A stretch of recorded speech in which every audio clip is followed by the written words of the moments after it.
بسم الله الرحمن الرحيم الحمد لله رب العالمين والعاقبة للمتقين ولا عدوان إلا على الظالمين وأشهد أن لا إله إلا الله وحده لا شريك له وأشهد أن محمدا عبده ورسوله صلى الله عليه وعلى آله وصحبه وسلم تسليما كثيرا أما بعد.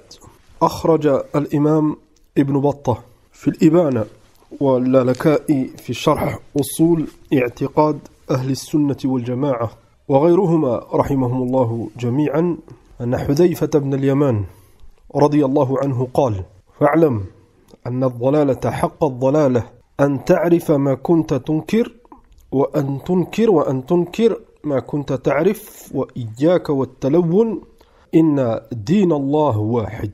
فحذيفة رضي الله عنه il a démontré أن الضلالة حق الضلالة, l'égarement c'est de rejeter une chose que la personne elle reconnaissait et d'accepter une chose que tu rejetais.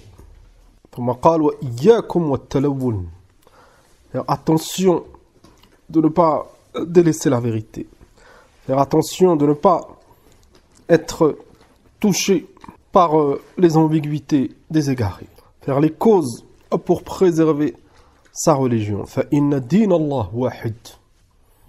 La religion d'Allah subhanahu wa ta'ala, c'est la même. Tous les prophètes et les messagers, ils ont appelé à la même croyance, au même tawhid. Et dans notre communauté, depuis l'époque du prophète sallallahu alayhi wa sallam jusqu'à aujourd'hui, le Coran c'est le Coran. La sunna du prophète sallallahu alayhi wa sallam c'est la sunna. ومن المتلونين الزائغين الذين ينكرون ما كانوا يعرفون المدعو إسماعيل منير.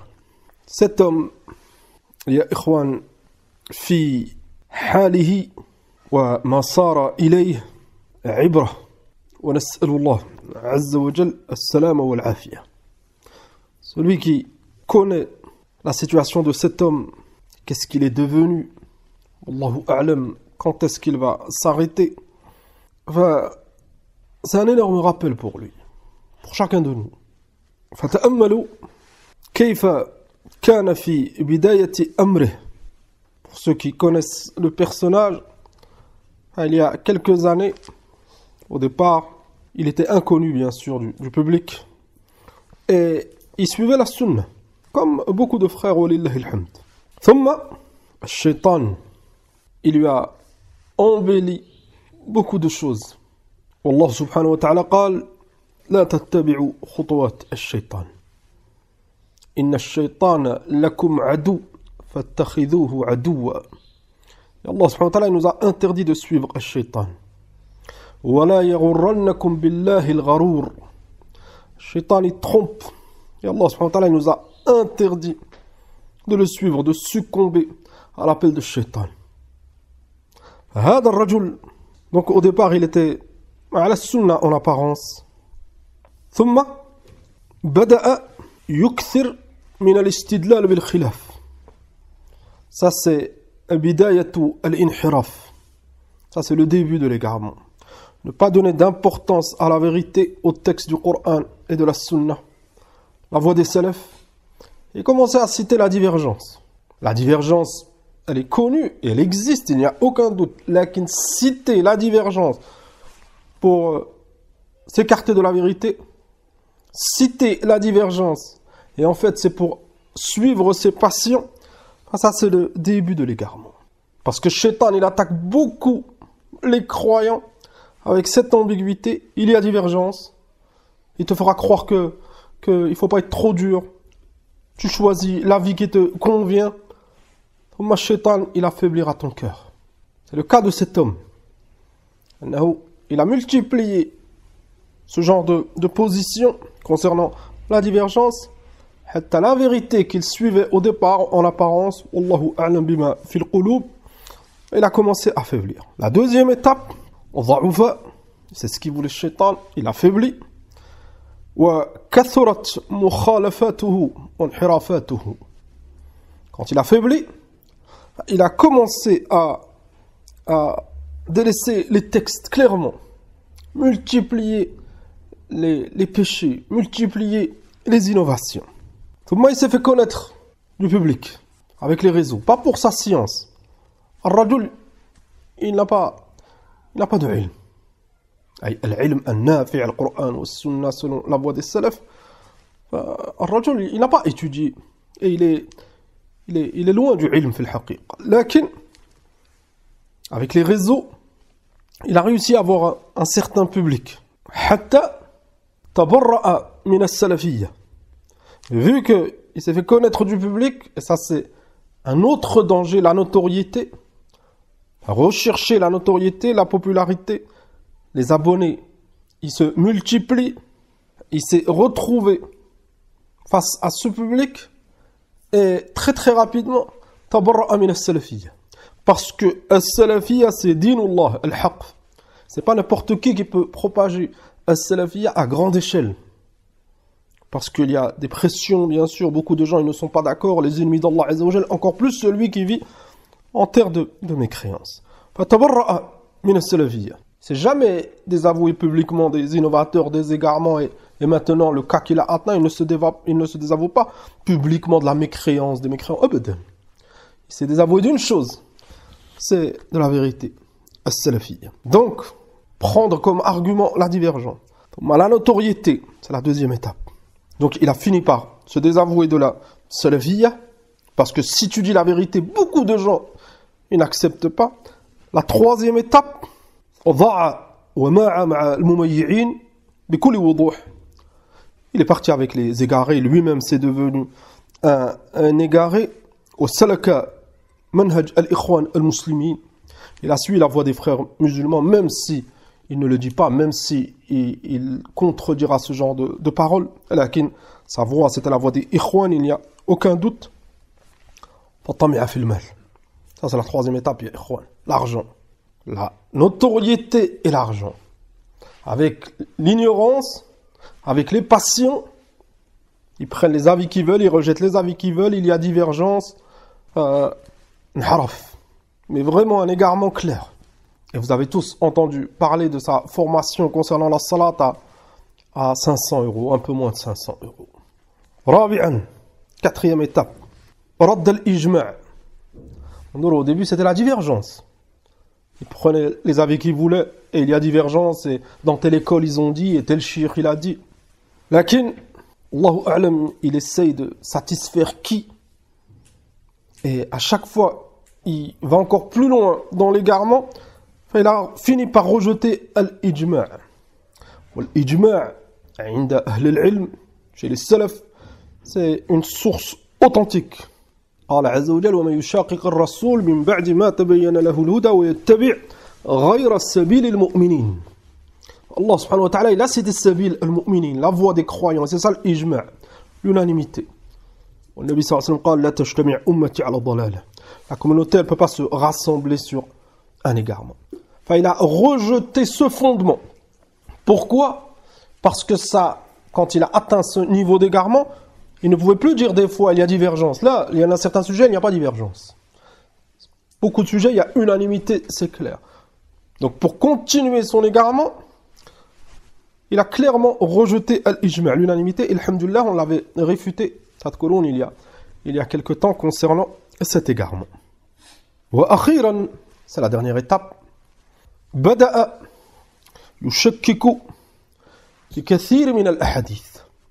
Bal yarudduha. Il rejette beaucoup de hadiths. Et il remet en doute la sunna du prophète sallallahu alayhi wa sallam. Et il a dénigré, il a remis en question le livre le plus authentique, après le livre d'Allah subhanahu wa ta'ala, Sahih al-Bukhari. Dans une de ses dernières apparitions, il a dit il faut arrêter de sacraliser Sahih al-Bukhari, c'est la compilation d'un homme, il n'est pas infaillible. Comme on va voir, bi'idhnillah azza wa jal. وصار يقدم عقله العفن على النصوص. Ça c'est une étape forcément elle allait arriver. Wallahu subhanahu wa ta'ala a'lam. Pourquoi? Parce que il a suivi les pas de shaitan et il a délaissé le Coran, la sunna, la voie des salafs, et forcément vu que la notoriété, l'argent, comme on l'a cité, il a fait passer sa raison avant les textes. On ne parle plus de divergence, on ne parle plus d'unanimité. Des hadiths clairs, toute la communauté. Walillahi alhamd. Il les accepte, illa az-za'irin al-munharifin. Et lui, il fait partie de haoula qui ont rejeté ces hadiths. وسيأتي معنا à la fin de cette kalima. Et ça, Allahu a'lam, c'est peut-être une autre étape. Même certains versets du Coran, ils commencent à les rejeter. Lana ibra ya ikhwan. On n'est pas à l'abri. Hada rajul, cet homme, il a connu as-sunnah avant la plupart d'entre nous. Il a fait la hijra avant la plupart d'entre nous. Il avait fait la hijra à l'époque. Enfin, il lisait le Coran, il apprenait le Coran avant la plupart d'entre nous. On doit faire attention. Allah subhanahu wa ta'ala, il égare ceux qui méritent l'égarement. قال سبحانه فلما زاغوا أزاغ الله قلوبهم والله لا يهدي القوم الفاسقين. Quand ils se sont égarés, Allah il les a égarés. Allahu a'lam ma fi al-qulub, on ne sait pas ce qu'il y a dans les cœurs. Mais cet homme, si il a atteint ce niveau d'égarement, c'est qu'il méritait l'égarement. Nous, chacun de nous, on n'est pas à l'abri. Si on réfute ce genre d'individu, bien sûr, ce même nush, c'est pour conseiller nos frères, c'est pour réfuter les égarements, et c'est la voie des salafs. C'est kadhalik un conseil pour lui, s'il veut la vérité. Et en plus, c'est un rappel pour nous. On doit faire attention. Pourquoi j'ai cité toutes ces étapes? Parce que vous avez remarqué, la principale cause de son égarement, c'est le fait de ne pas donner d'importance à la vérité. Enfin, on fait attention. Fais attention de ne pas rejeter la vérité. Rejeter la vérité, c'est très très dangereux. Rejeter la vérité, c'est une cause d'égarement. فقال عز وجل فلما زاغوا أزاغ الله قلوبهم والله لا يهدي القوم الفاسقين. وقال عز وجل ونقلب أفئدتهم وأبصارهم كما لم يؤمنوا به أول مرة. Allah subhanahu wa ta'ala, il égare les cœurs. Il égare la personne. Pourquoi? Lorsqu'elle refuse la vérité au départ. L'argent, ça passe avant. La notoriété, ça passe avant. Il ne faut pas froisser un tel. Il ne faut pas décevoir le public. Il faut dire aux gens ce qu'ils veulent entendre. Tout ça au nom du din. Et Allah subhanahu wa ta'ala alimun khabir. Enfin, il a fini par s'égarer. Et aujourd'hui, on va traiter un de ces égarements, un de ces derniers égarements très très graves, son rejet du châtiment de la tombe. Enfin, il a dit dans plusieurs posts, plusieurs vidéos sur Instagram, sur YouTube, on va résumer ses paroles. Enfin, parmi ses paroles, il a dit tous les versets utilisés pour démontrer l'existence du châtiment de la tombe sont des versets interprétés par les hommes. Tous les versets. Il n'a pas cité d'exception. Pour lui, c'est interprété par les hommes. Et ce n'est pas le sens de la parole d'Allah Azza wa Jal. Et il a dit, pensez-vous sérieusement que notre religion, qui se veut être la religion de la sagesse, de la miséricorde, de l'amour, du pardon, eh bien, une personne pourrait se voir châtiée dans sa tombe avant même d'être jugée par Dieu. Comme si les croyants, walillahi alhamd, les gens de la sunna, ils sont unanimes concernant le châtiment de la tombe, comme si ils disaient que s'il se fait châtier, c'est par le jugement d'autre qu'Allah. Le châtiment dans la tombe, c'est le jugement d'Allah subhanahu wa ta'ala. Et lui, il essaie de faire croire que Allah, il va juger les gens et châtier certains le jour de la résurrection, donc c'est pas possible avant. Pour lui, ça contredit cette réalité. Et ça a raison.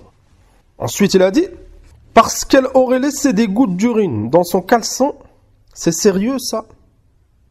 Il a remis en question avec un ton ironique, si ce n'est pas de la moquerie. Pour lui, le fait de prétendre qu'une personne, elle peut se faire châtier dans sa tombe à cause de l'urine, pour lui, c'est un manque de sérieux.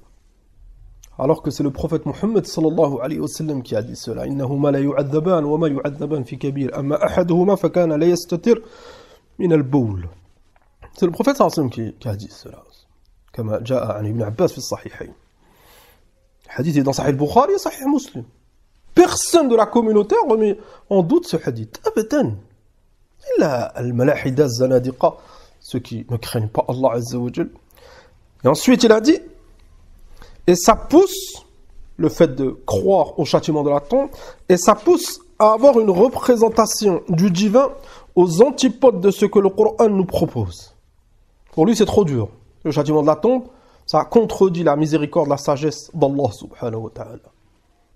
C'est pour ça qu'un jour, et c'est pas impossible, peut-être qu'il remettra en question le châtiment de l'enfer. Parce que Allah il est miséricordieux, c'est Ar-Rafiq, c'est Ar-Rahim, et il va châtier énormément de ses créatures dans l'enfer, éternellement. Donc ça ne contredit pas sa miséricorde. Abadan. Allah subhanahu wa ta'ala, Ghafur Rahim, wa Shadidul Iqab. Ensuite il a dit, dans une autre vidéo, faut-il croire au hadith? On n'accepte pas les hadiths ahad dans la croyance, par exemple, le châtiment de la tombe. Ça, c'est le résumé de ces paroles, de son égarement. Et bi'idhnillah azza wa jal, on va essayer de le réfuter en citant, premièrement, des preuves du Coran.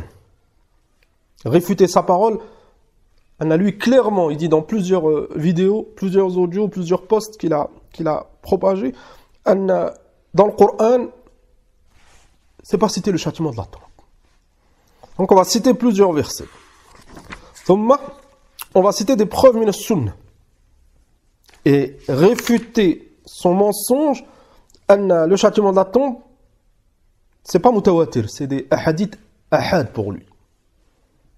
Troisièmement, on va citer al-ijma', l'unanimité concernant le châtiment de la tombe. On citera le jugement de celui qui rejette le châtiment de la tombe. On répondra à certaines ambiguïtés.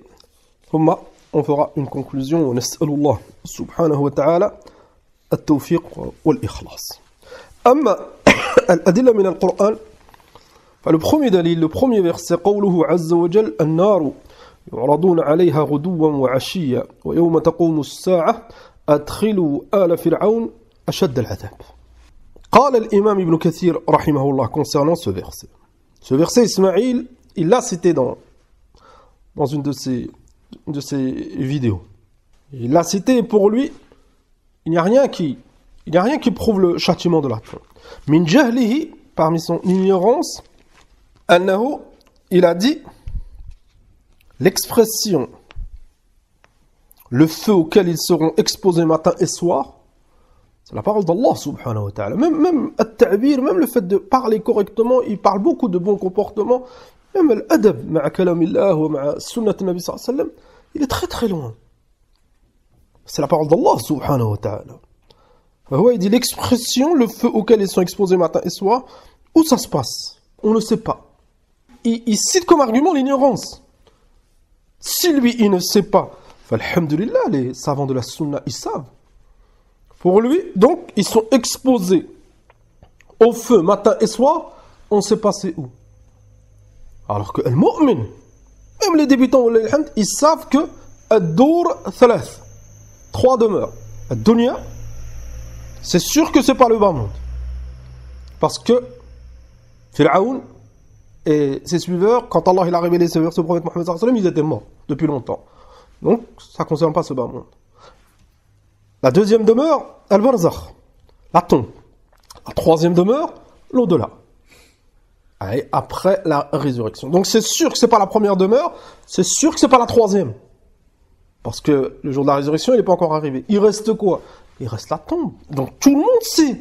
Tout le monde sait c'est quoi le sens du verset. فلهذا الحافظ ابن كثير رحمه الله تعالى قال هذه الآية أصل كبير استدلال أهل السنة على عذاب البرزخ في القبور.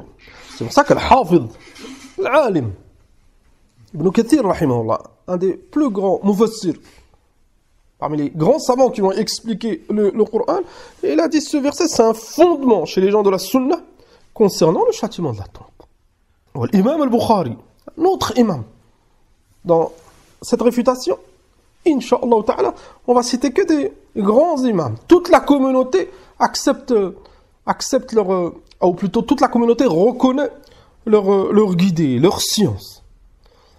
L'imam al-Bukhari, rahimahullah, fi sahihihi, il a cité ce verset, fi bab ma ja'a fi adab al-qabr.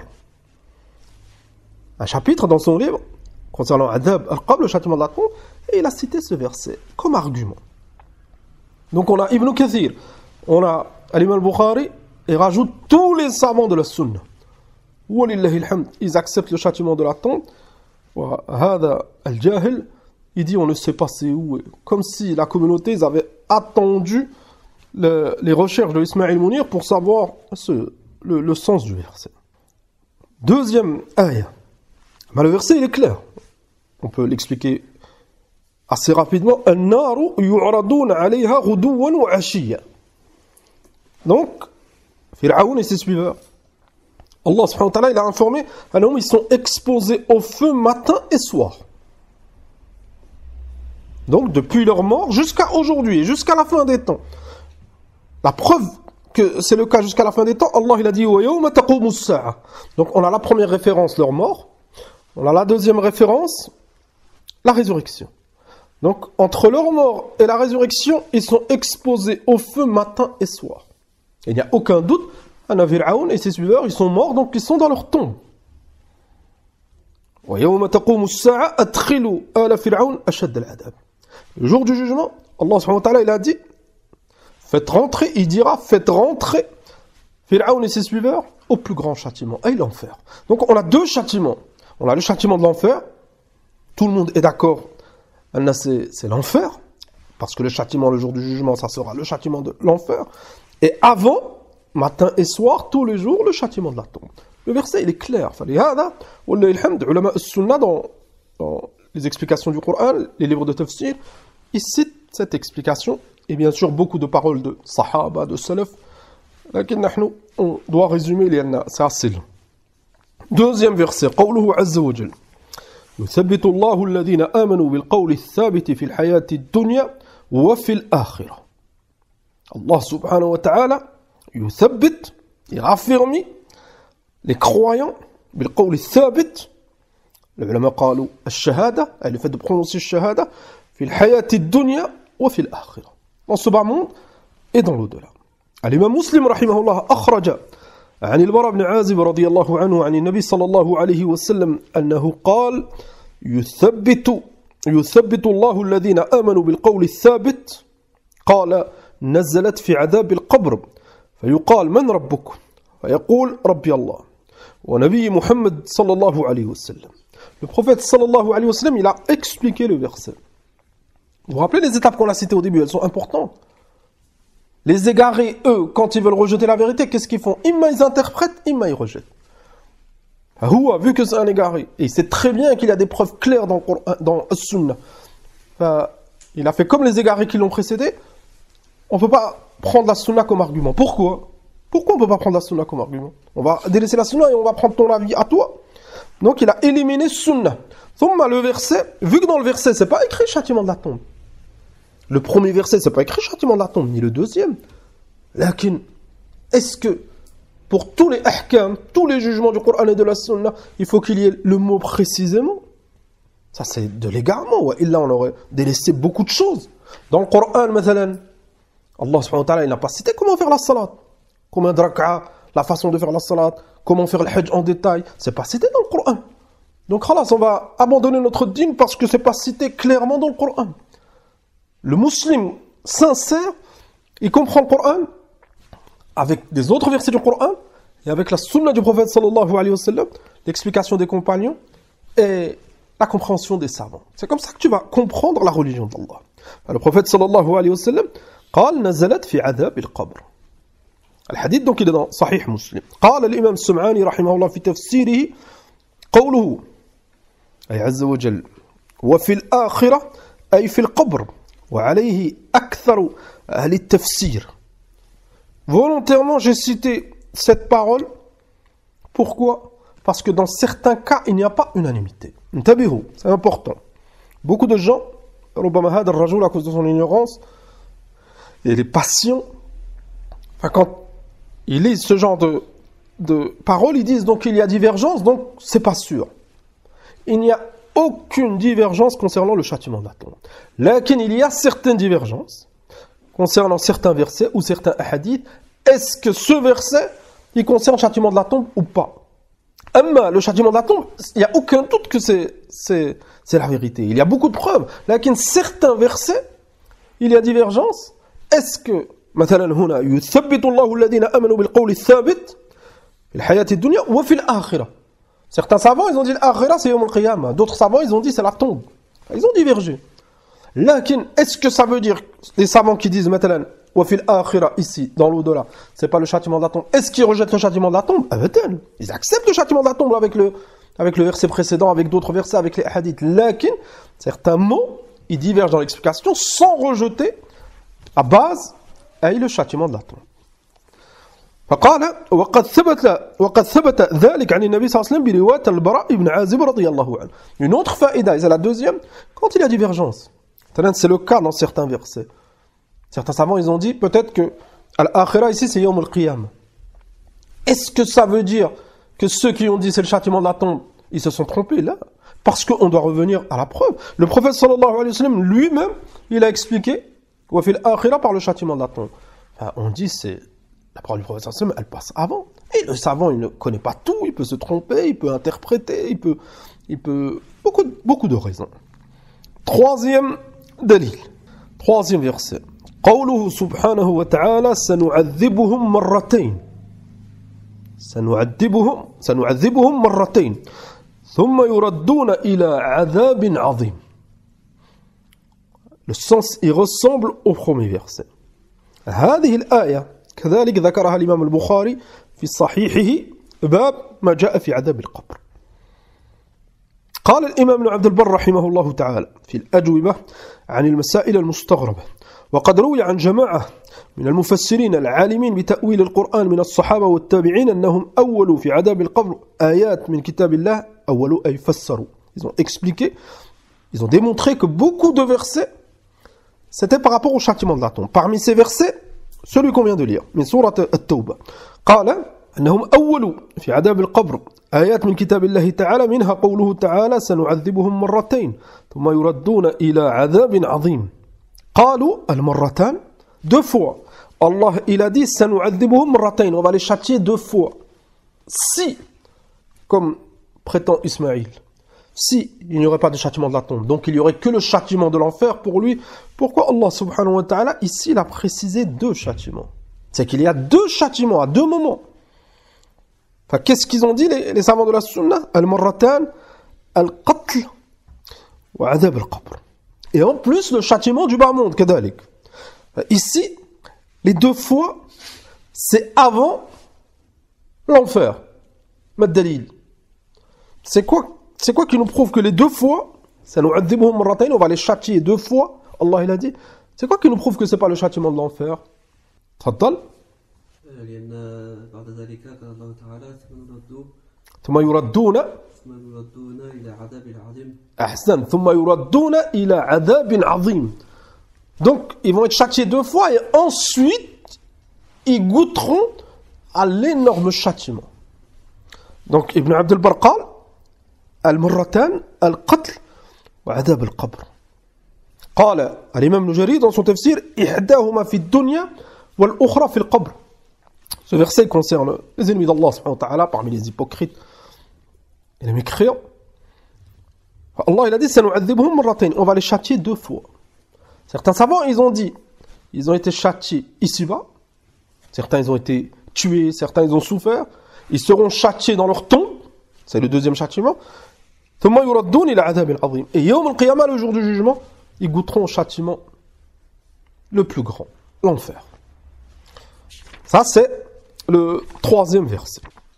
وقال تعالى, quatrième, ولو ترى إذ يتوفى الذين كفروا الملائكة يضربون وجوههم وأدبارهم وذوقوا عذاب الحريق. ولو ترى, Allah subhanahu wa ta'ala il a dit si vous verrez, ou si vous aurez vu, comment les anges, quand ils reprennent les âmes des mécréants, يضربون وجوههم, ils les frappent au visage, وأدبارهم وذوقوا عذاب الحريق. Goûtez le châtiment. L'imam Ibn al-Qayyim rahimahullah ta'ala قال فهذه الإذاقة قوله وذوقوا goûter le châtiment du feu. C'est quel châtiment? Ibn al-Qayyim il a dit فهذه الإذاقة هي في البرزخ. C'est le châtiment de la tombe. قال وأولها حين الوفاء. تأملوا. Suivez parce que c'est assez précis. Allah il a dit ولو ترى إذ يتوفى الذين كفروا. يتوفى أي lorsqu'il meurt. Donc la première référence c'est quand ce mécréant il meurt. الملائكة يضربون وجوههم. Les anges ils les frappent. Donc pour l'instant on est après la mort. Dans l'autre verset قال عز وجل ولو ترى إذ الظالمون في غمرات الموت والملائكة باسطوا أيديهم أخرجوا أنفسكم اليوم تجزون عذاب الهون. Dans ce verset Ibn al-Qayyim rahimahullah dans Kitab al-Ruh قال وهذا خطاب لهم عند الموت. On a toujours la référence de la mort. قال عز وجل في غمرات الموت quand il meurt. Et dans le premier verset إذ يتوفى lorsqu'il meurt. قال وقد أخبرت الملائكة هم الصادقون أنهم حينئذ يجزون عذاب الهون. Les anges, qu'est-ce qu'ils diront? أخرجوا أنفسكم اليوم أخرجوا أنفسكم اليوم تجزون عذاب الهون. Aujourd'hui, vous allez goûter au châtiment. C'est quel jour? تفضل. يوم عذاب القبر يوم موتهم. يوم موتهم. Les anges, quand ils reprennent leurs âmes, ils viennent de mourir, ils les frappent au visage et ils leur disent aujourd'hui, vous allez goûter au châtiment. Les anges, ils disent cela à chaque fois qu'un mécréant il meurt. Maintenant, les mécréants qui sont morts aujourd'hui, les anges, ils leur disent cela. C'est pas encore le jour du jugement. Allah alam, c'est quand le jour du jugement? Les mécréants, ils sont pas encore entrés en enfer. Donc, on est sûr que ce mécréant, il est châtié. C'est quel châtiment? C'est le châtiment de la tombe. قال ابن القيم رحمه الله وهم الصادقون أنه حينئذ يجزون عذاب الهون ولو تأخر عنهم ذلك إلى انقضاء الدنيا لما صح أن يقال لهم اليوم تجزون. Si comme Ismaïl Mounir, et c'est semblable qui prétendent qu'il n'y a pas de châtiment de la tombe, pourquoi les anges ils disent اليوم تجزون عذاب الهون? Aujourd'hui vous allez goûter au châtiment. Normalement, c'est pas possible. Parce qu'ils ne l'ont pas encore goûté. Normalement, ils auraient dû dire, selon ces égarés, le jour du jugement, vous allez goûter au châtiment. Mondoro, ils prétendent suivre le Coran. Ils prétendent suivre la raison, ils contredisent le Coran et la raison. Et d'autres versets, là, on se contente de cela, c'est suffisant. Deuxième partie. Adillatul min as-sunnah ala adab al-qabr. Donc, la parole de Ismaïl Mounir, tous les versets utilisés pour démontrer l'existence du châtiment de la tombe sont des versets interprétés par les hommes. C'est un mensonge clair. Il manipule ses suiveurs. Il s'est égaré et il ne veut pas accepter la vérité et il veut à tout prix convaincre les autres de son égarement. Et il ment sur le Coran. Et ces hommes qui citent sont des versets interprétés par les hommes. On a cité l'explication du prophète sallallahu alayhi wa sallam. Le prophète sallallahu alayhi wa sallam, c'est un homme. Alors pourquoi on n'accepterait pas l'interprétation du prophète sallallahu alayhi wa sallam? C'est lui le plus savant dans la religion, parmi les êtres humains. On a cité l'explication de l'imam Ibn Kathir. On a rappelé le chapitre de l'imam al-Bukhari. Et on aurait pu citer, on a cité la parole de l'imam Sam'ani, la parole de l'imam Abd al-Barr, la parole de l'imam al-Qayyim, des grands imams. Alors on va suivre Ismaïl Mounir et ses semblables. On va revenir au Coran. Les versets sont clairs. La parole du prophète sallallahu alayhi wa sallam, son explication, et la parole des grands imams. On aurait pu citer les paroles d'Ibn Abbas, d'Ibn Mas'ud, des grands compagnons concernant tous ces versets. Lakin, al-ishara, incha'Allah ta'ala, fiha kifaya. Deuxième partie, les preuves de la sunna. L'imam Abd al-Barr, rahimahullah, toujours dans l'Ajwiba, قال وأما الآثار عن النبي صلى الله عليه وسلم في عذاب القبر فلا تكاد تحصى بعدد تواترا واشتهارا وصحة وكذلك هي عن الصحابة والتابعين لهم بإحسان كثيرة شهيرة يجب الاستنقاد إليها الانقياد كأنه إليها لأنه لا يجوز على جماعتهم الغلط. Cette parole, elle réfute la prétention de Ismaïl Mounir. Vous vous rappelez de sa parole qu'on a lue? On n'accepte pas le hadith ahad dans la croyance, par exemple, le châtiment de la tombe. Il a fait croire et manipule ses suiveurs. Et beaucoup de ses suiveurs, c'est des ignorants, ils n'ont pas la capacité d'étudier le sujet.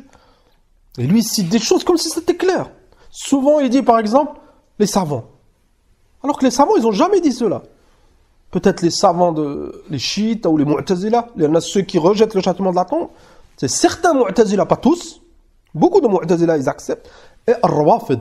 Al-rawafid, ils rejettent le châtiment de la tombe. Pourquoi? Parce que al-rawafid, ils rejettent le sunnah. Et al-rawafid, ils détestent les compagnons. Donc, ils n'ont pas pris l'explication des compagnons, des savants. Ils ont suivi la voie des mu'tazila, ils ont rejeté. Il dit, on n'accepte pas le hadith ahad dans la croyance. Ça, c'est complètement faux. Et après, il cite l'exemple du châtiment de la tombe. La question qu'on se pose, la première question, c'est quoi? Al-ahad, c'est quoi tawatur? Al-ahad, c'est un hadith qui a été rapporté par un narrateur, ou deux, ou trois. Et ce hadith, il n'atteint pas le niveau du tawatur. Donc pour comprendre l'ahad, tu dois comprendre le tawatur, c'est une histoire de chiffres. أولاً هذا التقسيم, le fait de différencier les hadiths ahad tawatur, ça n'existait pas à l'époque du prophète sallallahu alayhi wa sallam. Ça, c'est une invention de Ahlul Bid'ah. As-Sahaba radiyallahu anhum, ils acceptaient le hadith d'une personne de confiance. Hadith Abdullah ibn Umar radiyallahu anhuma. لما نزلت الآية à Médine, lorsque le prophète sallallahu alayhi wa sallam a reçu la révélation, et ils ont changé de qibla. Ils faisaient la salat en direction de Al-Masjid al-Quds, donc au nord de Médine. Et Allah subhanahu wa ta'ala, il leur a ordonné de se diriger en direction de Mecca, Al-Kaaba, donc au sud. Ceux qui étaient avec le prophète sallallahu alayhi wa sallam, le prophète sallallahu alayhi wa sallam, il a changé de direction, ils ont fait salat derrière lui, c'est clair. Abdullah ibn Umar, quand il a terminé la salat, il est sorti du masjid et il est parti dans un endroit et il est passé vers un groupe de croyants qui faisaient la salat. Et eux, ils n'avaient pas encore l'information du nouveau verset, il faut changer de direction. Et ils étaient fils salat et Abdullah ibn Umar, il les a informés. Il leur a dit, le prophète sallallahu alayhi wa sallam, il a reçu aujourd'hui un verset et vous devez vous diriger en direction de l'Qibla. Tout le monde s'est retourné en direction de l'Qibla. Ils n'ont pas dit, est-ce que Abdullah ibn Umar il a compris? Il faut qu'on se renseigne encore plus pour qu'on soit sûr. Un deuxième rapporteur, peut-être que Abdullah ibn Umar il a mal compris, en plus à cette époque il était jeune, ils ont tous accepté. Et il y a énormément d'exemples. Ça c'est premièrement. Deuxièmement, at-tawatur, c'est quand le hadith il est rapporté par énormément de rapporteurs, et vu que ces rapporteurs ils sont nombreux, c'est impossible qu'ils mentent tous. C'est impossible qu'ils se trompent tous. Maintenant, certains hadiths, ils sont rapportés par 40 compagnons. Donc, ceux qui ont pris des compagnons, ils sont des centaines. عند العلماء, c'est un hadith mutawatir. عند العلماء, à l'époque, il n'y avait pas cela, ahad mutawatir. Lakin ahlul bid'ah, pour rejeter certains hadiths, ils ont inventé ces deux catégories. À la base, c'est vrai, c'est une histoire de chiffres. Lakin, personne parmi les compagnons et ceux qui les ont suivis, les salafs, et jusqu'à aujourd'hui, wallah alhamd des savants de la sunna, ils rejettent un hadith authentique parce qu'il n'y a qu'un narrateur ou deux narrateurs. Et en plus, al-ahad, ya ikhwan, c'est pas qu'un rapporteur. Al-ahad, c'est le hadith qui n'est pas mutawatir. Al-mutawatir, certains savants, ils disent ça à partir de 20 rapporteurs. D'autres, ils disent 30, d'autres, ils disent moins, plus. Mais à la kulli hal, chez les savants, maintenant, 10 rapporteurs, c'est min al-ahad. Donc pour eux, Ismaïl Mounir et ses semblables, tu ne peux pas accepter ce hadith. Donc vous avez compris, al-ahad, mutawatir, et lui il a appliqué cela, on répète, on n'accepte pas le hadith ahad dans la croyance parce que le châtiment de la tombe, on n'accepte pas le hadith ahad dans la croyance, par exemple le châtiment de la tombe. L'imam Ibn Abd al-Barr rahimahullah, ماذا قال? Savant dans le hadith, savant dans le fiqh, un imam de notre communauté, il a dit وأما الآثار عن النبي صلى الله عليه وسلم في عذاب القبر فلا تكاد تحصى بعدد. Énormément de hadiths tawaturan. Tellement qu'il y a beaucoup de hadiths, tellement que beaucoup de compagnons ont rapporté. Enfin, chez les savants, c'est mimbab at-tawatur. C'est un menteur quand il dit ahad et il rejette. Même si ça serait ahad, Maintenant, il n'y aurait qu'un compagnon qui aurait rapporté un seul hadith dans le châtiment de la tombe, et le hadith il serait authentique, on aurait dit le châtiment de la tombe c'est la vérité. Que dire des dizaines et des dizaines de hadiths, des centaines de rapporteurs, des milliers de rapporteurs. وهذا الكذاب il dit là c'est من الحديث الأحد, il ne faut pas l'accepter.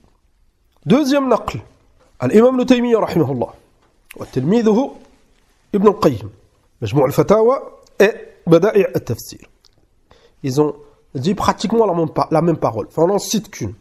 Ils ont dit فأما أحاديث عذاب القبر ومسألة منكر ونكير فكثيرة متواترة عن النبي صلى الله عليه وسلم. Énormément de hadiths et ça atteint le niveau de mutawatir. Même si pour nous ça change rien niveau acceptation parce que c'est la vérité, mais pour refuter haoula, vous conditionner pour accepter at-tawatur avec beaucoup de rapporteurs, les hadiths du châtiment de la tombe, c'est le cas. Ça prouve quoi, ya ikhwan? Ça prouve qu'il ne veut pas la vérité. Il voudrait la vérité, il dirait je me suis trompé, je pensais vraiment que c'était ahad, en fait c'est mutawatir, donc c'est la vérité. Là, Allah subhanahu wa ta'ala, il guide qui il veut. On peut citer quelques hadiths. Il y en a énormément. Vous les trouverez dans les livres de Aqidah, le chapitre du châtiment de la tombe, dans Sahih al-Bukhari, Sahih Muslim, et dans beaucoup de livres. An Ibn Abbas. Et bien sûr, une des plus grandes références, At-Tadhkira, l'imam al-Qurtubi. At-Tadhkira, c'est un livre concernant les étapes de l'au-delà. Et une grande partie du livre, c'est le châtiment et les délices de la tombe. فعن ابن عباس رضي الله عنهما قال مر النبي صلى الله عليه وسلم بقبرين فقال إنهما لا يعذبان وما يعذبان في كبير. Le prophète sallallahu alayhi wa sallam, il est passé devant deux tombes et il a dit إنهما لا يعذبان. Ces deux hommes ils se font châtier. وما يعذبان في كبير. كثير من العلماء ils ont dit في كبير أي ils donnaient pas d'importance à cela. Ces deux choses ils leur donnaient pas d'importance. Et la médisance et le fait de bien se nettoyer. أما أحدهما فكان لا يستتر من البول وأما الآخر فكان يمشي بالنميمة رواه البخاري ومسلم. Ismaël Mounir dans une vidéo il a dit comment on peut accepter que quelques gouttes d'urine c'est au même niveau que la médisance. L'égarement, le fait de faire passer la raison avant le texte. En aucun cas il se remet en question. Il peut se poser cette question s'il n'a pas compris, il se demande, j'ai pas compris la médisance et les gouttes d'urine, j'arrive pas à comprendre. Ils sont cités dans le même texte, le châtiment. Et il revient au livre de science et il demande, et les savants ils lui expliqueront. Lui, directement, il rejette. Awalan, on répond à cette accusation. Man qal annahuma sawa fil adab. Qui c'est qui a dit que celui qui est châtié à cause des gouttes d'urine et celui qui propageait des mauvaises paroles sur ses frères, médisance, qui c'est qui a dit qui avait le même châtiment? Le prophète sallam, il a dit innahuma la yu'adhaban. Le prophète sallam, il n'a pas dit ils ont le même châtiment. Il a dit les deux ils sont châtiés.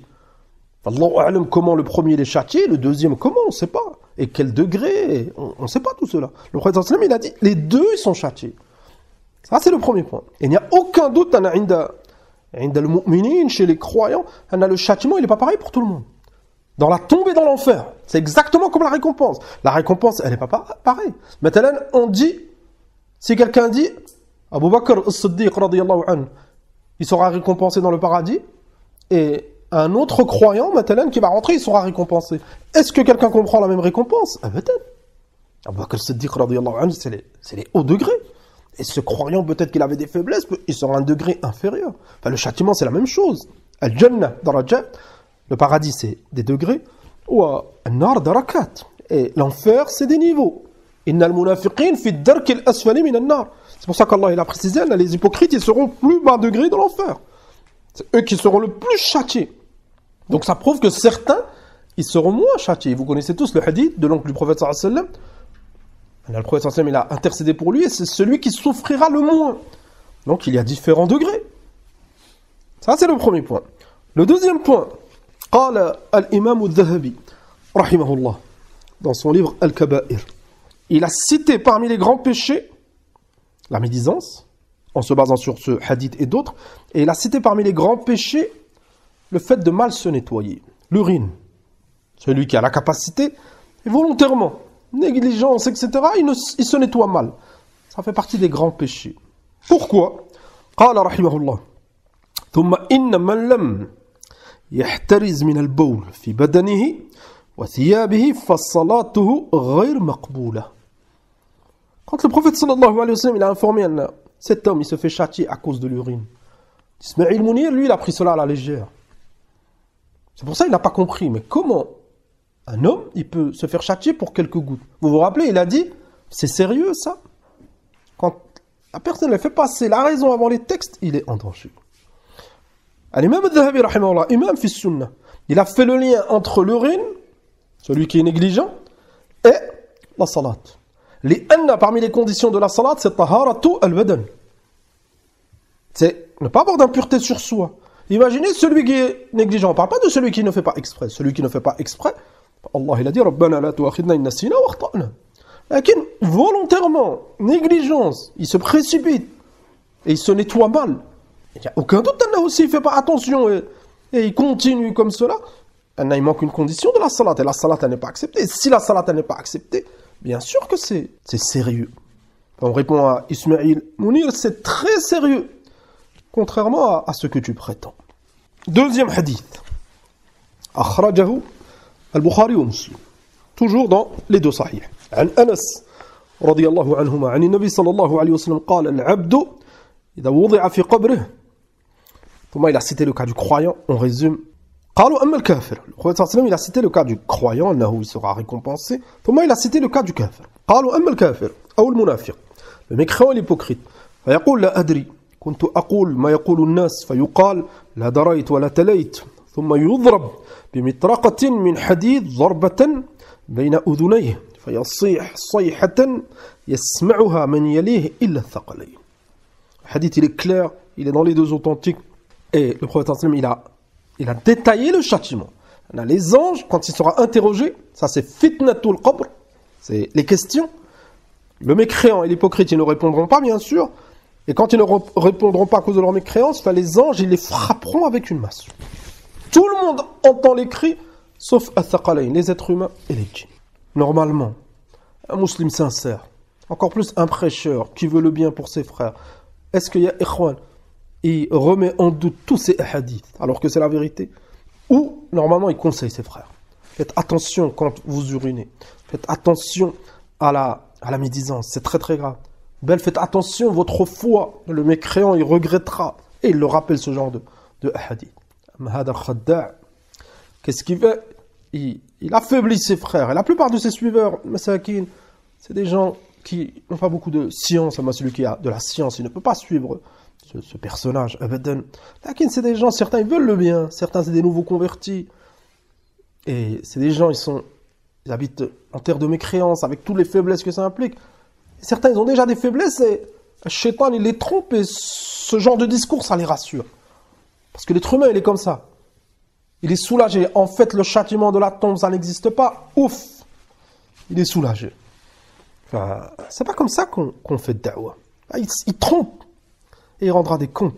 C'est pour ça que, depuis le début, son cas, il s'empire. Parce qu'il ment énormément. Il n'est pas sérieux, il n'est pas juste. Et on va voir à la fin, Inch'Allah, certaines contradictions. On continue. Troisième hadith. Toujours dans Sahih Bukhari, Sahih Muslim. عن عائشة رضي الله عنها أن يهودية دخلت عليها. Une juive, une femme juive, elle est rentrée chez Aïcha, à Médine. فذكرت عذاب القبر. Cette juive, elle a dit à Aïcha, elle a parlé du châtiment de la tombe. فقالت أعاذك الله من عذاب القبر. Elle a fait un dua pour Aïcha, qu'Allah te préserve du châtiment de la tombe. فسألت عائشة رسول الله صلى الله عليه وسلم عن عذاب القبر. Aïcha n'avait jamais entendu encore parler de عذاب القبر. Elle a demandé au prophète صلى الله عليه وسلم, est-ce que cette juive elle dit vrai? فقال صلى الله عليه وسلم نعم عذاب القبر حق. Tu ne peux pas trouver plus clair. C'est pour ça que le croyant, ce genre de hadith, il ne se pose même pas de questions, il se pose une question, ou plusieurs questions, comment faire pour être préservé du châtiment? Qu'est-ce qu'ils font les égarés? Ils rejettent. قالت عائشة رضي الله عنها فما رأيت رسول الله صلى الله عليه وسلم بعد صلى صلاة إلا تعوذ من عذاب القبر. Le prophète صلى الله عليه وسلم il multipliait après cela الدعاء. Il demandait protection à Allah سبحانه وتعالى contre le châtiment de la tombe. قال الإمام ابن عبد البر رحمه الله في التمهيد وفي هذا الحديث دليل على أن عذاب القبر تعرفه اليهود. Ça c'est un délit أن les juifs à l'époque du prophète صلى الله عليه وسلم ils reconnaissaient le châtiment de la tombe. Et هذا المنحرف s'est égaré, il veut nous faire croire et il appelle ses suiveurs à rejeter cela. Et pour lui ça n'existe pas. Les juifs ils reconnaissaient cela. قال رحمه الله وذلك والله أعلم في التوراة لأن مثل هذا لا يدرك بالرأي. Il n'y a aucun doute. Cette femme, elle a pris cela de la Torah ou quelqu'un lui a enseigné, parce que ce n'est pas une chose qu'on peut dire avec la raison.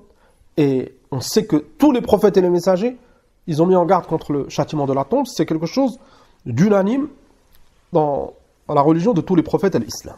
Ismaïl Mounir, dans une vidéo, il a cité une ambiguïté.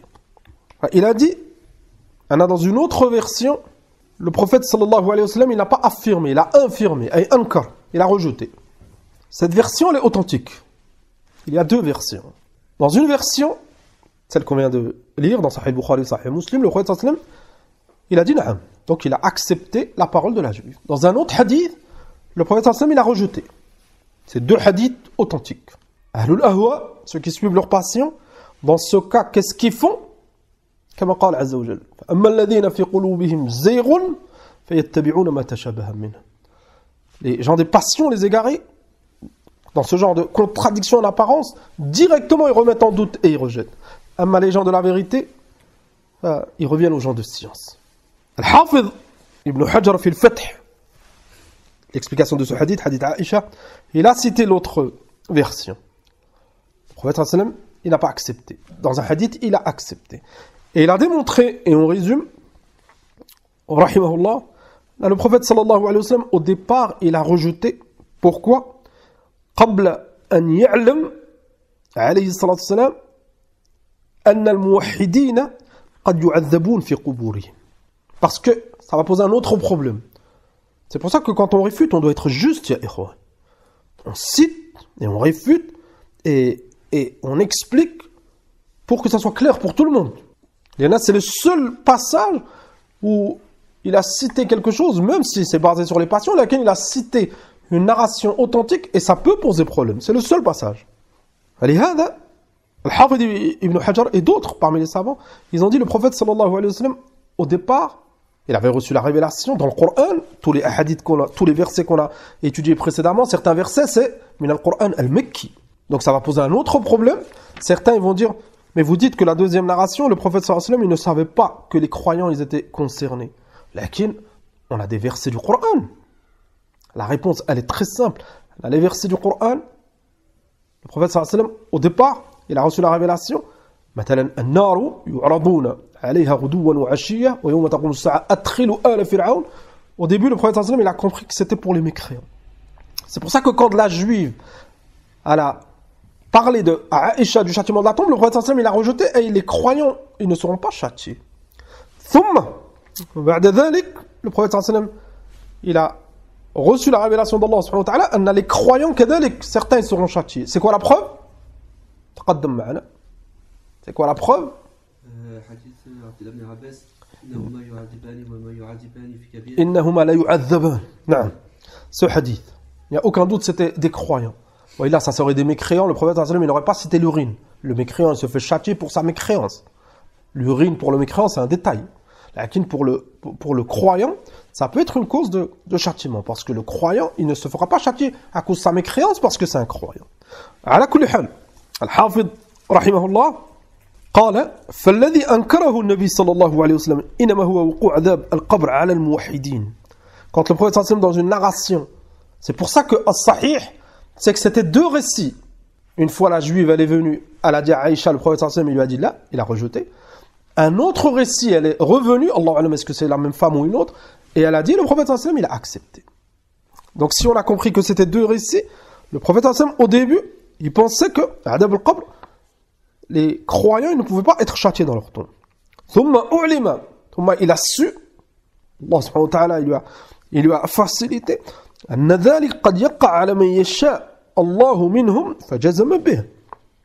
Quand Nabi sallallahu alayhi wa sallam il a su, quand la juive elle a dit cela, est-ce que c'est la même ou une autre, Allahu a'lam, فعلى كل حال, le prophète sallallahu alayhi wa sallam il a dit نعم, il a dit c'est vrai. قال وحذر منه. C'est pour ça que dans hadith Aïcha, vous avez remarqué que quand le prophète sallallahu alayhi wa sallam il a dit نعم, elle a dit فما رأيت. Et à partir de là, elle a vu le prophète sallallahu alayhi wa sallam multiplier les invocations contre Adab al-Qabr. Parce que c'était une éducation pour la communauté, parce que nous, en tant que croyants, on n'est pas à l'abri. C'est pas que pour les mécréants le châtiment de la tombe. هذا أو هذه خلاصة جواب الإمام الحافظ Ibn Hajar rahimahullah. Et on n'a pas le droit de délaisser par rapport à cette narration, et alhamdoulilah, les savants ils l'ont expliqué, il n'y a aucun problème. Fi Musnad al-Imam Ahmed, un long hadith où c'est clairement cité. On aurait le temps, on l'aurait lu. Lakin, celui qui veut le lire, il est facilement trouvable. Dans cette narration, l'imam Ahmed, il a rapporté une narration, c'est cité les deux cas. Et alhamdoulilah, c'est clair, et le hadith, il est authentique. Quatrième hadith. أخرج مسلم عن زيد بن ثابت رضي الله عنه قال النبي صلى الله عليه وسلم إن هذه الأمة تبتلى في قبورها. J'ai cité ce hadith après le hadith de Aïcha parce que après le prophète sallallahu alayhi wa sallam dans plusieurs hadiths il a démontré que les croyants aussi ils étaient concernés à cause de certains péchés, l'urine, la médisance et d'autres. قال فلولا أن لا تدفنوا لدعوت الله أن يسمعكم من عذاب القبر الذي أسمع منه. Le prophète sallallahu alayhi wa sallam, après cela il les a mis en garde contre le châtiment de la tombe et les péchés. Et une fois il a dit, si je ne craindrais pas que vous délaissiez le fait de vous enterrer, j'aurais demandé à Allah subhanahu wa ta'ala qu'il vous fasse entendre ce que j'entends comme châtiment de la tombe. Et là, si les croyants ils entendraient le châtiment de la tombe, personne n'accepterait, ne voudrait enterrer son père et sa mère et ses proches. Tu aurais trop peur pour eux. On ne voit pas, on n'entend pas. C'est une autre demeure. Ce hadith, donc, il est dans Sahih Muslim. قال شيخ الإسلام ابن تيمية رحمه الله في الفتاوى المجلد العاشر فوليوم نمبر 10 ومثل دعائه في آخر الصلاة كالدعاء الذي كان النبي صلى الله عليه وسلم يأمر به أصحابه فقال صلى الله عليه وسلم إذا قعد أحدكم في الصلاة فليستعذ بالله من أربع. Le prophète sallallahu alayhi wa sallam il a enseigné à ses compagnons et bien sûr à toute la communauté de dire à la fin de la salat, après le tashahhud, avant le taslim, 4 choses, de demander protection à Allah subhanahu wa ta'ala contre 4 choses. من عذاب جهنم ومن عذاب القبر وفتنة المحيا والممات وفتنة المسيح الدجال. هذا دعاء أمرهم النبي صلى الله عليه وسلم. قال شيخ الإسلام وقد اتفقت الأمة على مشروع أي هذا الدعاء يحبه الله ورسوله ويرضاه. La communauté, elle est unanime. Et les croyants ils sont unanimes concernant ce dua.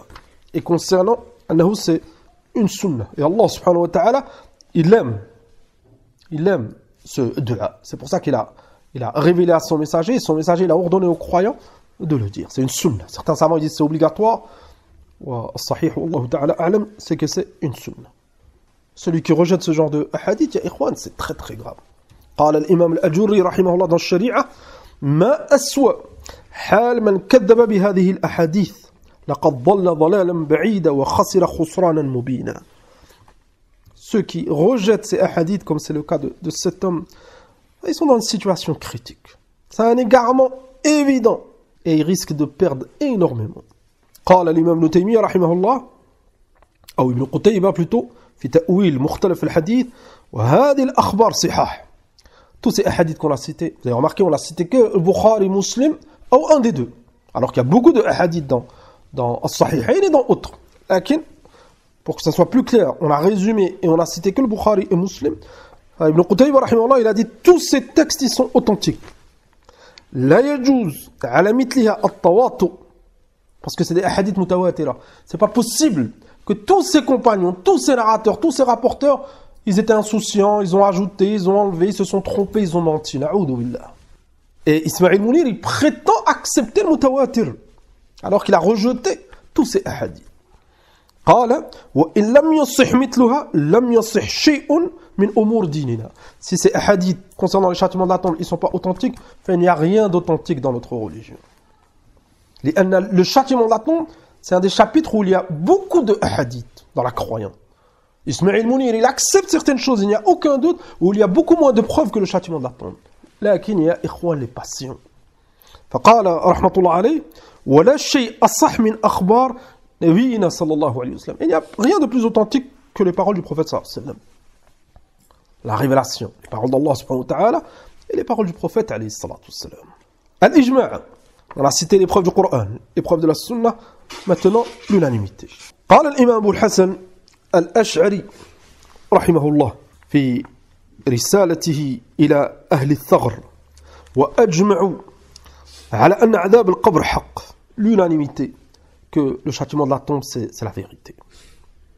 وقال رحمه الله في كتابه الإبانة عن أصول الديانة وقد أجمع على ذلك الصحابة والتابعون رضي الله عنهم أجمعين. لأن إسماعيل منير il dit beaucoup, mais des savants ils disent. Et lui, ce qu'il veut par les savants, c'est des égarés, min al-mu'tazila. Certains mu'tazila, ils ont rejeté. Certains égarés, ils ont fait la différence entre l'ahad ou le mutawatir. Mais c'est pas ça qui nous intéresse, nous. Nous, ce qui nous intéresse, c'est les compagnons. Et ceux qui les ont suivis, ils sont tous unanimes. On rajoute les versets du Coran et les hadiths. Enfin, pourquoi remettre en cause? Qu'est-ce qu'il va gagner en rejetant le châtiment de la tombe? Il n'a rien à gagner, il a beaucoup à perdre. On peut se poser la question, ya ikhwan, c'est quoi? C'est l'égarement.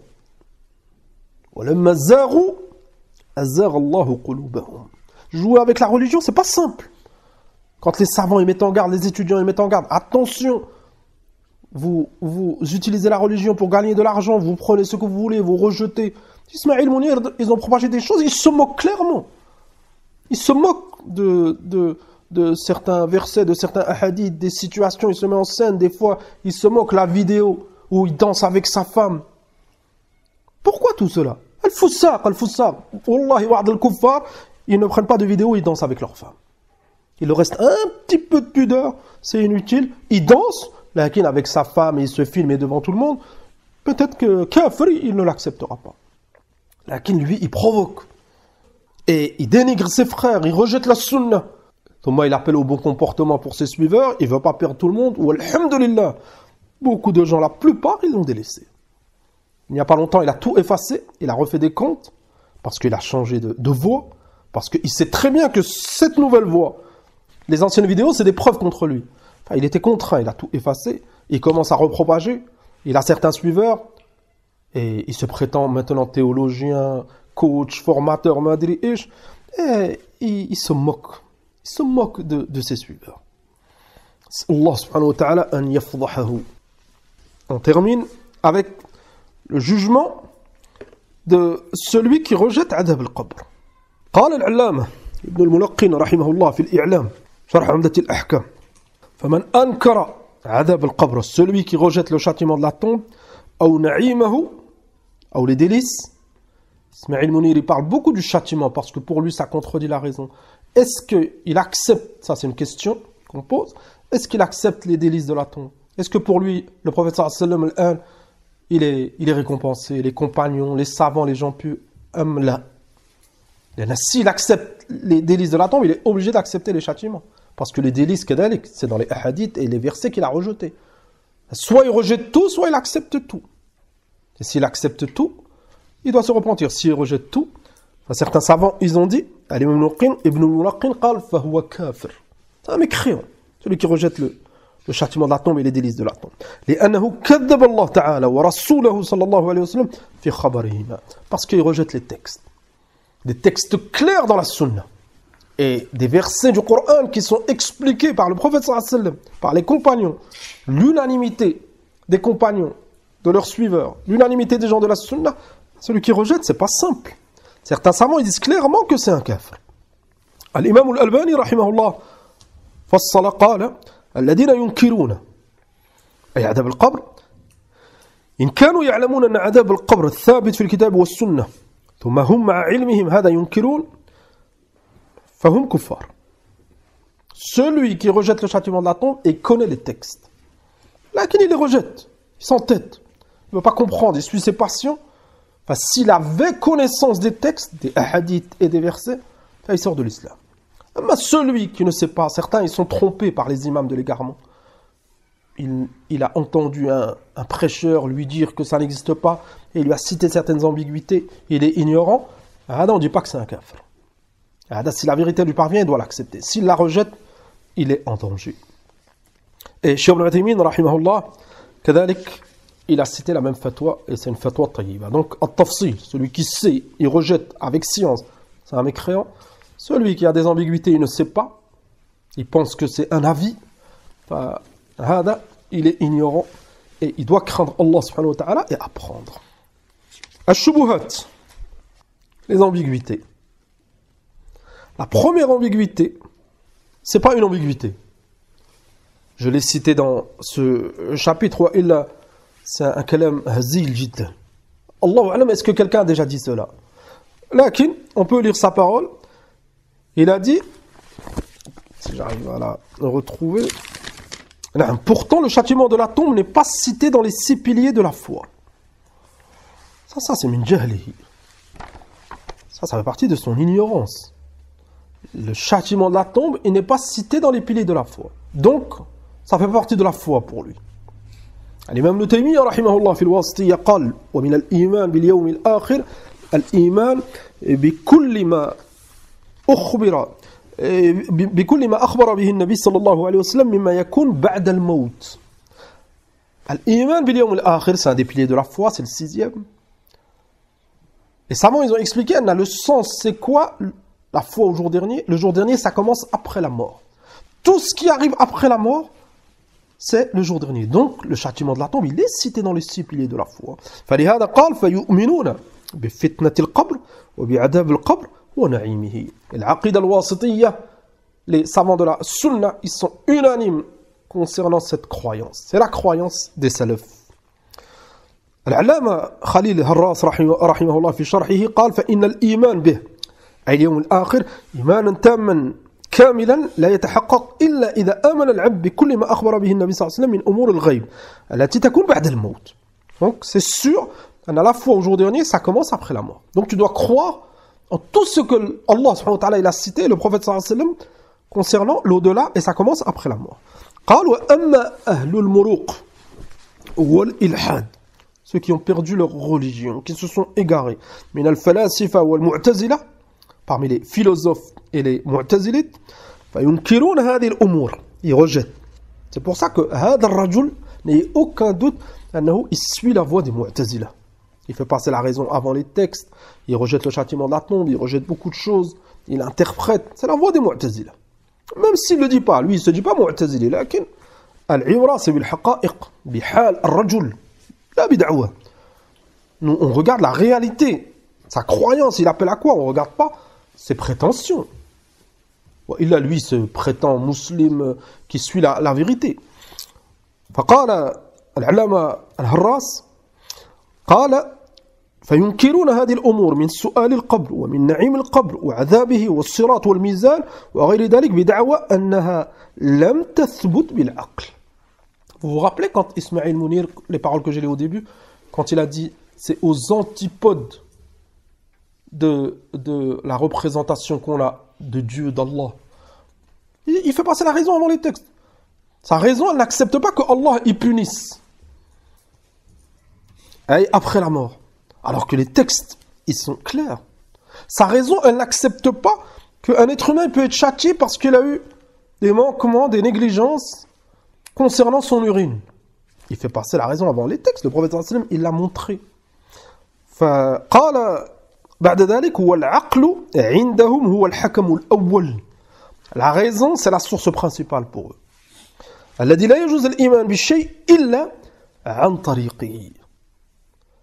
لا تغتروا. Quand Ismaïl Mounir, ne soyez pas trompés. Quand il dit السنة المتواترة, il fait croire qu'il accepte des hadiths, et cette catégorie de hadiths. Ou quand il appuie et il prétend se focaliser sur le Coran, c'est un kadhab. On a déjà des preuves qu'il a rejeté des hadiths mutawatira, l'exemple du châtiment de la tombe, et on va citer des preuves qu'il a rejeté des versets du Coran.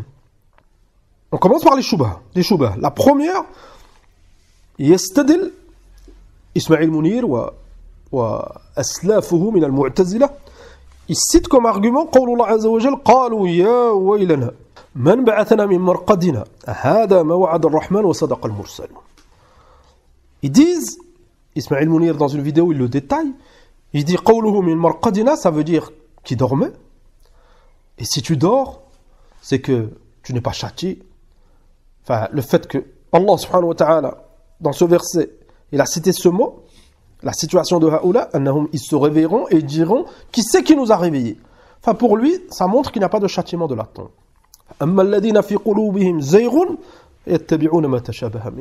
Il a délaissé tous les versets, tous les hadiths, l'unanimité des compagnons, des tabi'in, la voix des salaf, et il s'est basé sur ce mot. Le miskin, il ne sait pas que le ulama, depuis l'époque jusqu'à aujourd'hui, ils ont répondu. Cheikh al-Uthaymin, rahimahullah, قال في اللقاء الشهري فمرقد الإنسان محل رقاده. Al-marqad, c'est l'endroit où tu dors. Est-ce que ça implique que tu dors là? L'endroit, ton lit, مثلا, c'est ton marqad. لكن si tu es sur ton lit, ça ne veut pas dire que tu dors. فلهذا قال شيخ العثيمين ولا يلزم من ذلك أن ينام. كما تقول مثلا هذا مرقدي وتضطجع فيه ولا تنام. أنا je peux me mettre sur mon lit et je dis je suis sur mon lit, أي في مرقدي, et je ne dors pas. Peut-être je suis sur mon lit et je souffre. Donc Allah subhanahu wa ta'ala, il n'a pas dit il dorme. لا من بعثنا من مرقدنا. Ça c'est le premier قول. Le deuxième, beaucoup de salaf, Qatada, Abu Salih et d'autres, rahimahumullah, dans Tafsir ibn Jarir, il a rapporté leurs paroles, ils ont dit Ar-Raqda ma bayna an-nafkhatayn. Certains imams, ils ont dit qu'il va y avoir un allègement. Un allègement du châtiment. Lakin, ils ont dit entre les deux souffles. Le premier souffle de la trompe, tout le monde meurt. Le deuxième souffle, tout le monde est ressuscité. Ils ont dit à ce moment, il y aura un allègement. C'est pour ça que quand ils seront ressuscités, ils diront qui c'est qui nous a réveillés. Ça, c'est un qawl. قال أبو صالح كما في مصنف ابن أبي شيبة بسند صحيح كانوا يرون أن العذاب يخفف عن أهل القبور. Il a rapporté ça عن بعض السلف. C'est pour ça que c'est un qawl mu'tabar, c'est un avis que les savants ils citent. On ne doit pas le négliger. قال ما بين النفختين فإذا جاءت النفخة الثانية قالوا يا ويلنا من بعثنا من مرقدنا. Ça c'est un qawl. Donc l'allègement il est entre les deux souffles. Et les savants qui disent ça, ils nient pas le châtiment de la tombe, comme c'est égaré.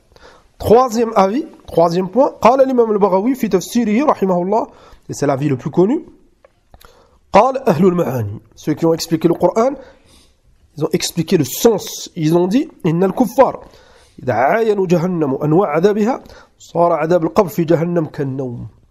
Tellement que le châtiment de l'enfer, il sera dur. Tellement que le jour du jugement, ça sera difficile.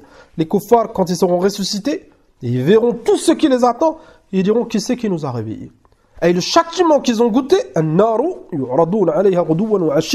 ce châtiment, pour eux, et il n'y a aucun doute, c'est beaucoup, beaucoup moins dur que le châtiment de l'enfer. Donc pour eux, c'est comme s'ils étaient en train de dormir et ils espéreront revenir dans leur tombe et subir un châtiment inférieur à ce qui les attend. Ça, c'est le troisième point.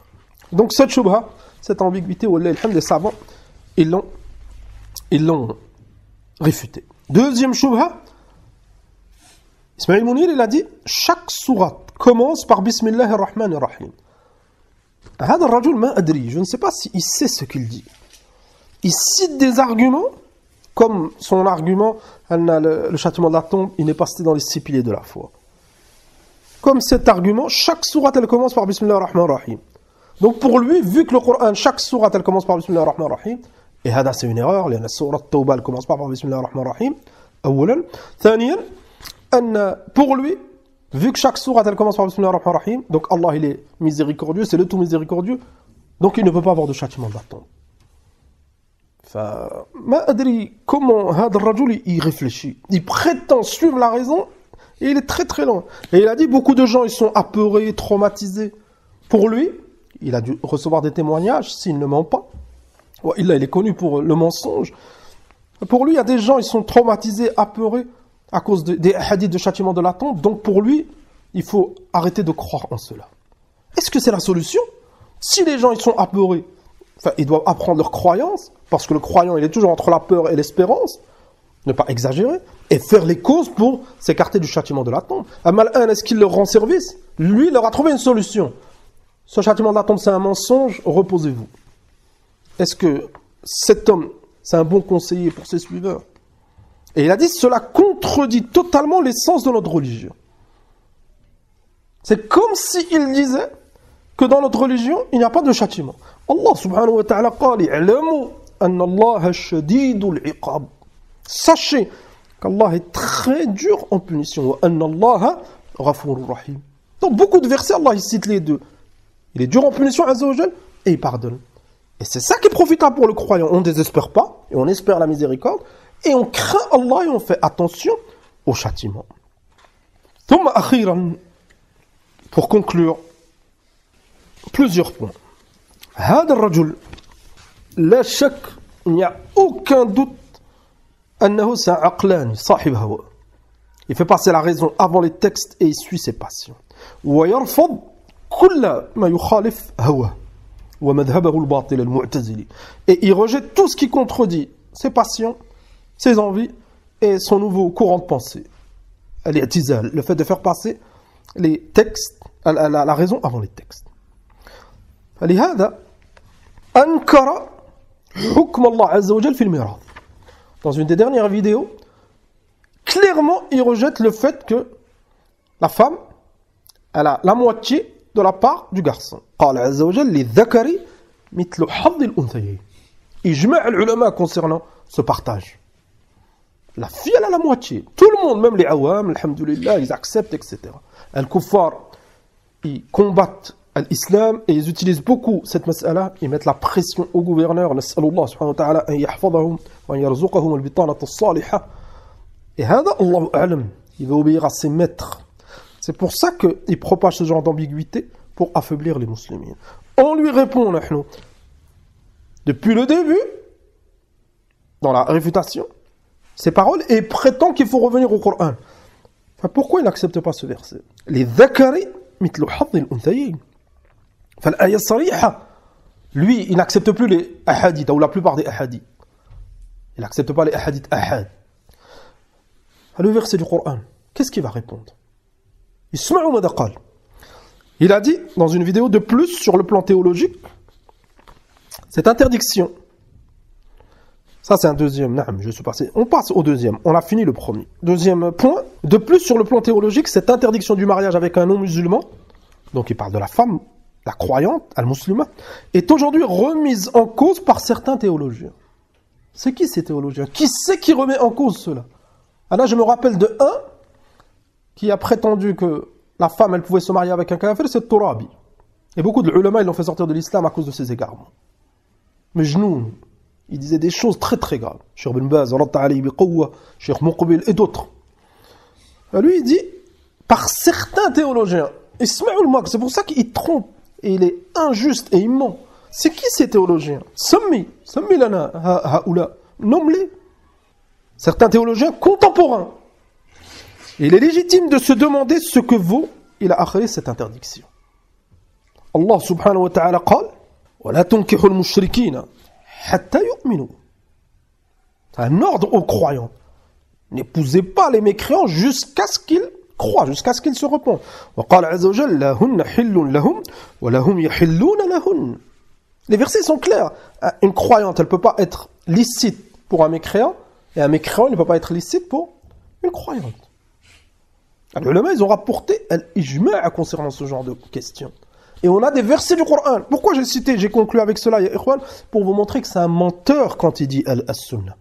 Les ahadiths ahad, c'est un menteur. Lui, il rejette même des versets du Coran. Et on verra, il y en a de jour en jour, il s'égare. Et s'il continue comme ça, vous entendrez des choses très très étonnantes. Voilà, il n'y a pas d'étonnement. C'est un égaré. Il a décidé de suivre ce madhab. Il se fait du mal à lui-même, il fait du mal à certains, et il rendra des comptes. Pour revenir à la sunnah, le dernier point, dans beaucoup de vidéos, dans une des dernières vidéos, il dit clairement, il y a beaucoup de gens, ils l'ont délaissé, beaucoup de gens, ils disent que ça, il fait partie des coranistes, en fait il veut pas la sunna. Et dans une dernière vidéo, il a dit, moi, je rejette pas toute la sunna, je rejette certaines choses, et ceux qui contredisent sa raison, il rejette kadalik le ahad dans la croyance.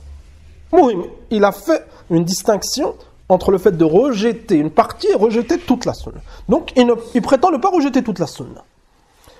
Dans sa chaîne officielle, que ce soit Instagram ou YouTube, dans les commentaires, il a approuvé certains commentaires. On va en citer deux. Le premier, une personne, un homme ou une femme, je ne sais plus, cette personne, elle dit la seule parole qui passe est celle de Dieu. La sunna du prophète, sallallahu alayhi wa sallam, c'est moi qui ai ajouté sallallahu alayhi wa sallam, était le Coran.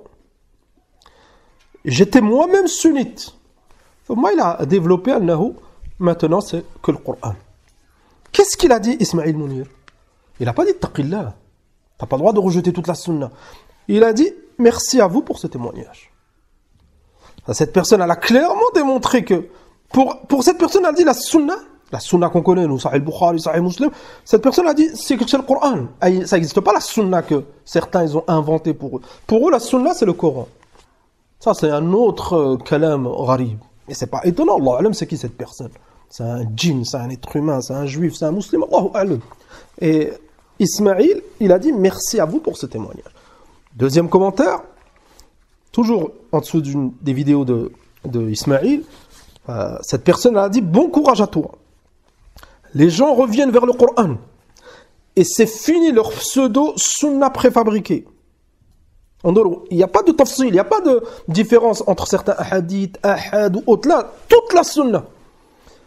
C'est fini leur sunna, leur pseudo sunna préfabriqué. Les gens ont compris l'arnaque des gourous en turban. C'est qui les gourous en turban? C'est qui la sunna? C'est le prophète sallallahu alayhi wa sallam, c'est le sahaba, c'est le tabi'oun. Et alhamdulillah, la tazal ta'ifa min hadhihi al-umma 'ala al-haqq zahira hatta ya'tiya amrullah. Le turban, le prophète sallallahu alayhi wa sallam, il le portait. Et dans beaucoup de pays, les croyants, ils le portent. Et les gens, les croyants, ils aiment la sunna. Amma haoula, c'est des ennemis de la sunna. Qu'est-ce qu'il a dit, Ismaïl Mounir? Il n'a même pas parlé. Il a mis un emoji avec... il met beaucoup les mains comme ça. Comme quoi il approuve. Il a mis deux mains comme quoi il est d'accord. نسأل الله عز وجل أن يثبتنا على الحق حتى نلقاه ونسأله سبحانه يكفي المسلمين شر هؤلاء الأشرار ونكتفي بهذا القدر. Et prochainement, on n'a pas terminé. Aujourd'hui, on n'a fait que le châtiment de la tombe. Et Inch'Allah, dans un prochain cours, on essaiera de réfuter ces paroles concernant la sunna. Il a beaucoup de paroles. Enfin, le châtiment de la tombe, c'était un exemple. Il rejette une grande partie de la sunna. Ces commentaires, ils nous prouvent que il n'a pas encore clairement dit, n'a pas encore clairement montré sa position, qu'Allah subhanahu wa ta'ala le dévoile. On essaiera dans un prochain cours de réfuter les points manquants concernant le rejet de la sunna. ونكتفي بهذا القدر وسبحانك اللهم وبحمدك أشهد أن لا إله إلا أنت أستغفرك وأتوب إليك.